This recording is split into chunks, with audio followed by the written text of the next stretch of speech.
Hey guys, Max92, and welcome back to another reading journal. This is the reading journal for the month of August 2021. So, I didn't read that much this month. My manga box didn't end up showing up on time. Still trying to figure that out. And then I didn't end up visiting the comic store at all, and my comics didn't come on time.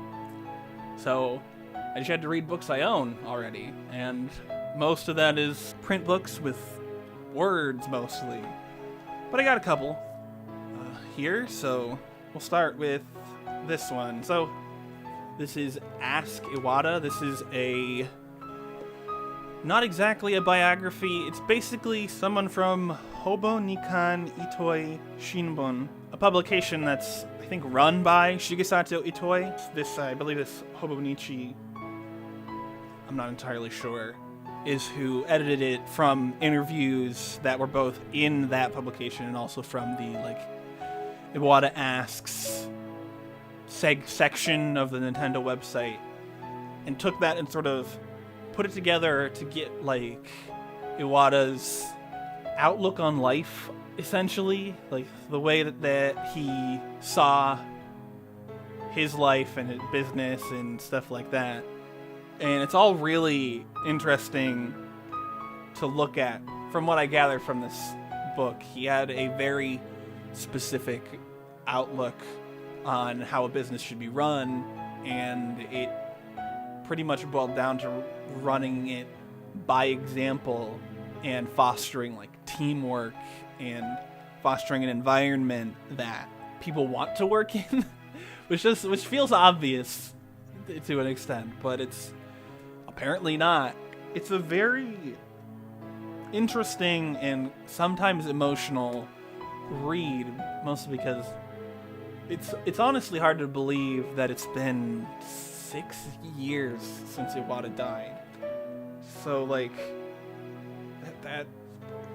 I keep forgetting it's been that long. He just seemed like he was a very inspiring person to be around, and sort of brought the best out of the people he worked with. The book also features a section that is an interview with Shigeru Miyamoto, and in a section that is an interview with Shigesato Itoi, and they're all written in the first person, which is why I say it's sort of an autobiography, but not really, because someone sort of took his words, and it's told in a first person, and rearrange them into a more book structure. I think it's a really good read, and I feel like it's something that is more for business people. Business people should read this, because it has a lot of corporate philosophy type stuff in it. I mean, I'm not personally a business person, but it's, as far as I can tell, Nintendo did really well under Iwata for the most part, besides the Wii U. So, like I mentioned, it is a bit emotional just because it's been 6 years, 2015. Iwata died in 2015, and it was very sudden, and he was not very old. And so there's a sense of that reading this, it gives you this look into his personality that maybe you didn't get, especially as an outsider, that makes you kind of wish that he didn't suddenly die in 2015. I recommend this book for people who are fans of Nintendo, people who are looking to start a business, people who are in game design or game development, those sorts of people. I think this is the sort of thing that could be helpful for people in those categories, or interesting to people in those categories. Even if you're just a general fan of video games, it gives you a look inside of the development process as well. And then the other book that I read this is Bo Burnham's 2013 poem book thing, Egghead, or You Can't Survive on Ideas Alone. It's very much summoning the spirit of Shel Silverstein, intentionally. If I remember correctly, acknowledgements, and those two of the people, one of the people that Bo Burnham thanks in the acknowledgements is Shel Silverstein, also George Carlin, who was another one of his comedic inspirations. And so this does definitely sort of invoke both of them. It's somewhat crude, but usually thoughtful in an interesting way. But it also features all these little, I don't know how well you can see it, all these little illustrations by Chance Bone, which I don't know who that is.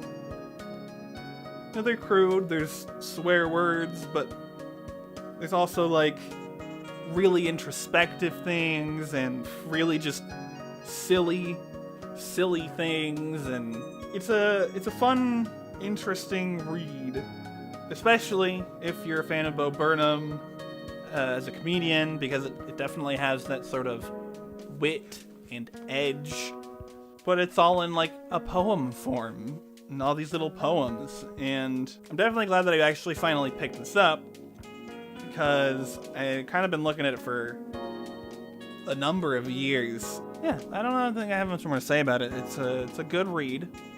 I mean, it's just a poem book, but I'm someone who grew up on Shel Silverstein, so it sort of, in a way, gives me a little bit of nostalgia, even though it's sort of a more mature, adult, whatever word you want to describe, vulgar, I don't know, version of that concept of the children's poems that Shel Silverstein did with the little illustrations. But I appreciate that to an extent. It's good. Both of the books that I read this month are good. I hope to read more books next month as usual, but I read kind of slow these days with normal print books. These aren't that long. This is like 150 pages, 154 pages. This one doesn't have page numbers, but it's all poems and they don't take up that much space on the page and all that. So if you're into either of these things, go ahead and pick them up. They're good books. I think that's all for today, so go down in the description. I got links to all my places, Twitter, Patreon, Bandcamp, my Redbubble shop down in the description. Like if you liked it, dislike if you didn't. Subscribe, comment, share, do things. Anyway, thank you so much for watching. I'll see you next time. Bye.